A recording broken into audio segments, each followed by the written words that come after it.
Quand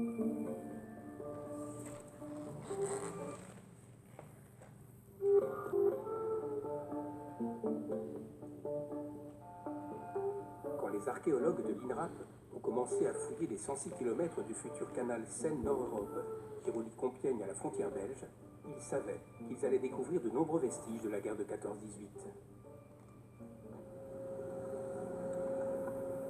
Dès les premiers décapages en 2009, chaque coup de pelle dans une zone de combat pouvait révéler les restes d'un obus.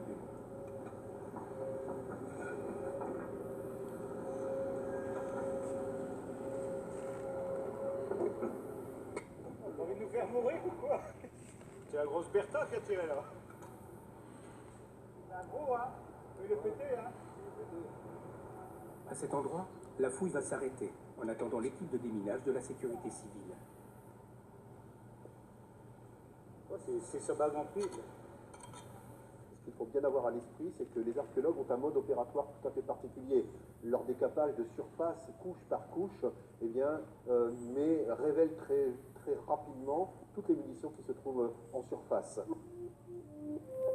Dans cette région où se sont déroulées de nombreuses batailles, comme l'offensive de la Somme, qui a détruit des villes entières, les stigmates sont nombreux. Il faut savoir qu'un tiers des communes de Picardie sont concernées directement par les combats de la Première Guerre mondiale. Dès le démarrage du projet, nous avons établi des fonds documentaires réunissant des photos aériennes, des cartes d'état-major, tout un arsenal de documentation qui nous permettait d'établir des zones à risque, d'identifier des zones à risque très rapidement, avant que les archéologues n'interviennent sur le terrain. Dans les secteurs très exposés, les archéologues ont décidé de ne pas fouiller pour éviter les risques inutiles.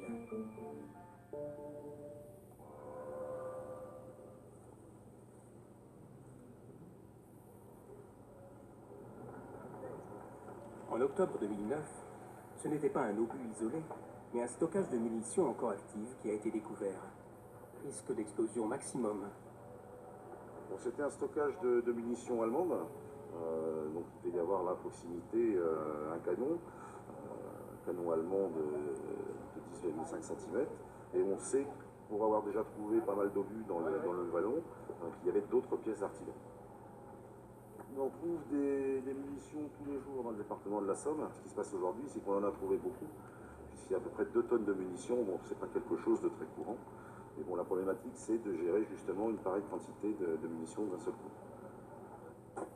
Il ne s'agit pas de désamorcer, mais de détruire.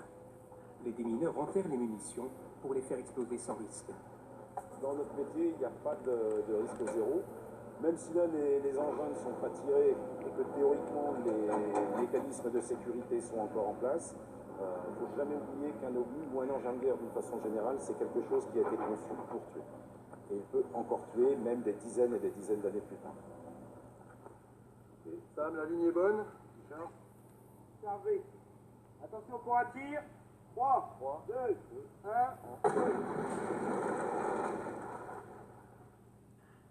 Il faut aller vite, il faut identifier, il faut mettre en sécurité. Donc ces procédures passent également donc, par des journées de sensibilisation qui concernent l'intégralité des agents qui travaillent sur le Rocher Canal Seine-Nord, les archéologues de terrain, ça paraît évident, mais également toute la chaîne hiérarchique, les administratifs, mais aussi les conducteurs d'engins, afin que tout le monde puisse être réactif et surtout de pouvoir faire les bons gestes, ou en tout cas de ne pas faire les mauvais gestes. Donc l'obus que vous avez à l'écran, le voici, mais le plus souvent, vous trouverez l'obus tout seul. Et généralement, ça sera un obus qui a été tiré et qui n'a pas fonctionné. Et ça tue une personne. Si on a un engin comme ça qui pète là au milieu, on n'est pas bien. Et c'est pas très gros, hein. On s'y habitue jamais. On a de belles frayeurs, notamment quand on entend le godet de la pelle mécanique racler sur le corps de l'obus. Et à ce moment-là, on ne sait pas si l'arme a explosé ou pas. Effectivement, on a des belles frayeurs. Vous voyez l'aspect extérieur. Je vous invite à regarder comment c'est à l'intérieur. Même si on sait que les munitions se conservent et restent dangereuses, bon, ça je pense que c'est beaucoup plus parlant qu'un long discours. Hein.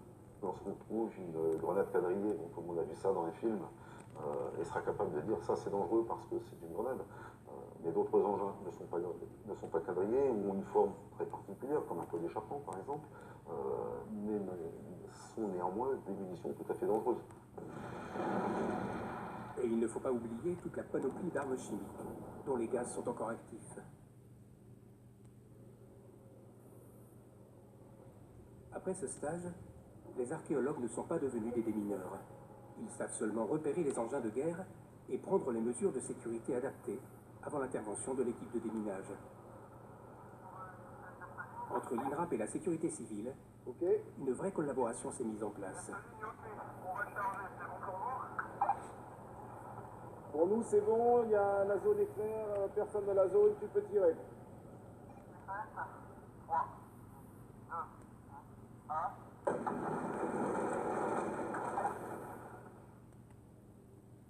Il y a suffisamment d'effets pour qu'on puisse se rendre compte que ça a bien fonctionné. Maintenant, on va aller faire un contrôle, on attend un petit peu.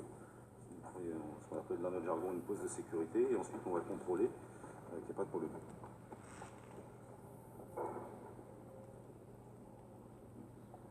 Impeccable. La cohabitation des vestiges